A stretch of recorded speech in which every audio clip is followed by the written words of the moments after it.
Watch elite athletes closely, and you'll notice a strange micro moment right before they strike.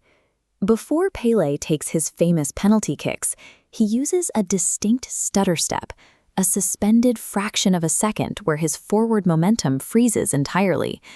You see the same physical hesitation in music and dance.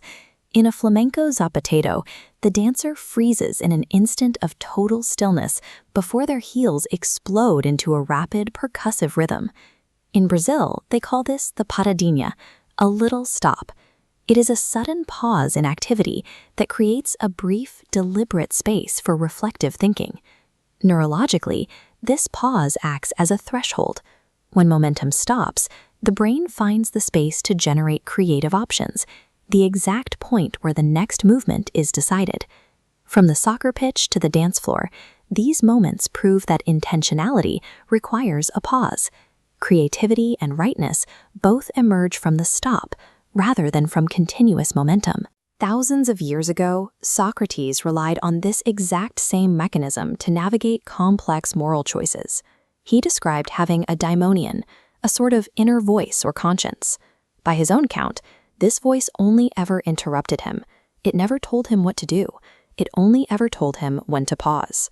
Today, you live in an environment engineered to bypass that internal defense mechanism. You are bombarded by thousands of stimuli that demand immediate, unthinking reactions. When an architect of society figures out how to strip away your time to hesitate, your agency vanishes along with it. That architecture of constant momentum traces back to Edward Bernays. He built his career on a specific pedigree, the double nephew of Sigmund Freud. Freud spent his life developing psychoanalysis as a private clinical practice, meant to relieve human anxiety through deep introspection. Bernays took his uncle's insights into the unconscious and degraded them into a mass-market crowd technology. He realized that to engineer the public's consent, he had to eliminate their paradinha.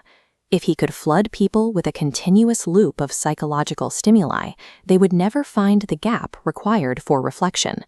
His ultimate weapon was the architectural removal of your time to think. The first documented proof was the 1929 Torches of Freedom campaign. Bernays hired psychoanalyst A. Brill to reverse engineer the public's unconscious desires. This advertisement framed cigarettes as symbols of male power, tricking women into adopting smoking as personal liberation.